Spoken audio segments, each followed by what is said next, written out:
All right, so here we are. We have developed, at this point, a lot of underlying structure.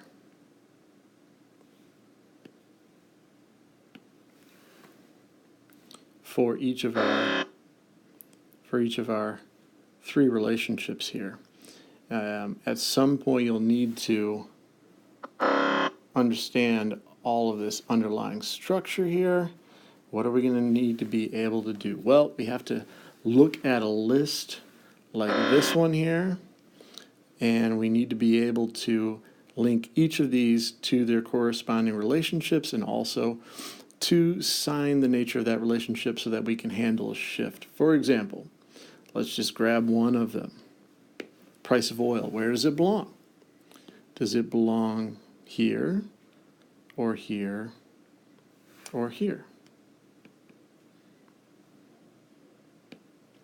Money supply. Does it affect LAS? Does it affect SAS? Or does it affect AD? Technology. Will that affect LAS, SAS, or AD?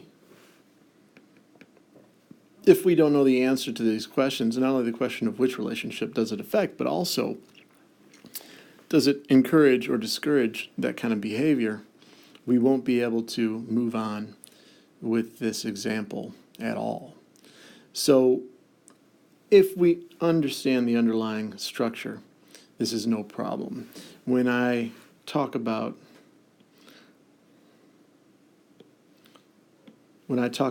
price of oil, what should come to mind is, well, that is an input price. Where are input prices? Well, input prices only affect SAS. Let's have a look. Here they are, input prices. And the price of oil is right here. War. Where does war live? Well, war is in a government expenditure, and so war will live down in AD.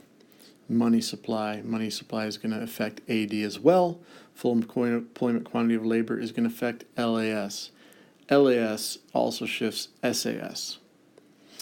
So once we get the matching down, well, then we need to know the direction. What direction will LAS shift as a result of a change in the full employment quantity of labor? Let's have a look. We'll drill down, and here we see the full employment quantity of labor.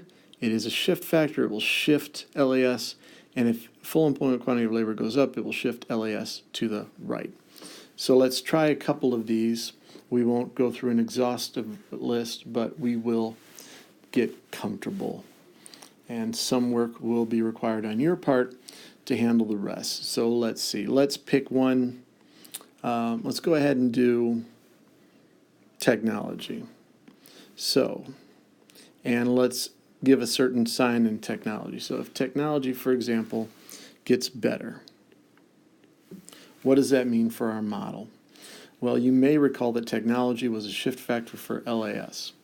So let's get a new LAS curve.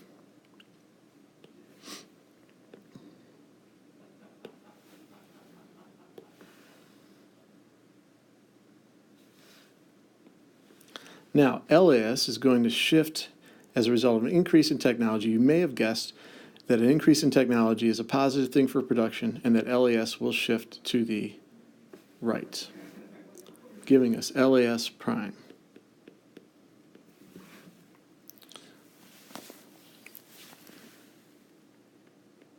The tricky bit is that when LAS shifts, SAS also shifts, because LAS is a shift factor for SAS. They move together, and they move to the same degree.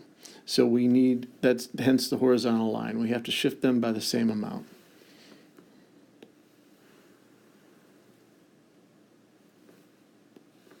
So we'll take SAS and shift it over to where it intersects LAS at the same point. And now we have our SAS prime. If you're getting flustered, feel free to hit rewind. This is our most involved shift. Now, where is equilibrium? You may recall that early on, we spoke about how equilibrium is always the intersection between aggregate demand and SAS. This SAS is no longer relevant because we have a new SAS. So our new equilibrium will be the intersection of the relevant SAS, SAS prime, and AD. This bit of information here tells us two things. It tells us that as a result of the increase in technology, price level has fallen and real GDP has increased. Okay, this is a good thing. So without any changes to aggregate demand, this is what the graph will look like for a shift in LAS, which also shifts SAS. Factors that will do that are technology, full employment quantity of labor, natural resource stock, and capital. Let's start over. New shift factor. Let's talk about an increase in the money supply. Money supply up. You may recall that money supply affects both consumption and investment in our aggregate demand model. So we will need to shift, and that it's directly related. More money, more expenditure on consumption, more investment. Aggregate demand is going to shift to the right. Let's come and grab our new aggregate demand curve. We're going to take it and we're going to shift it to the right. Actually, I want a better curve here.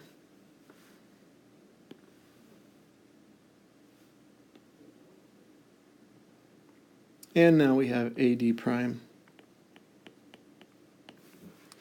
And of course, our equilibrium, as always, is the intersection between the relevant AD and SAS curves. And this tells us that as a result of the increase in money supply, price level has gone up and real GDP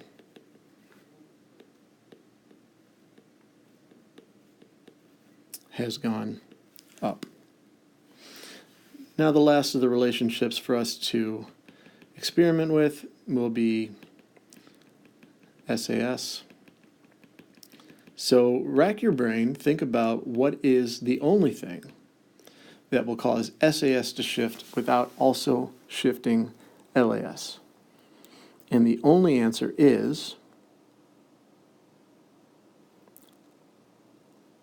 an input price. Examples of input price in our list: price of oil, nominal wage, price of steel. There are others, but that's a pretty good list. So what do we do to our model if an input price, say, goes down?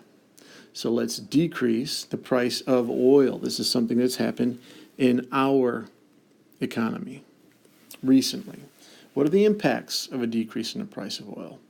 Well, if you recall, in an SAS relationship, input prices are indirectly related.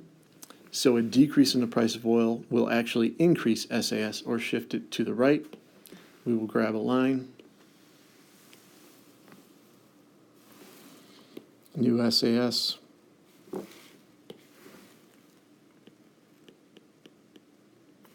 And as a result of the increase in SAS, we have a new equilibrium. And this new equilibrium brings price levels down.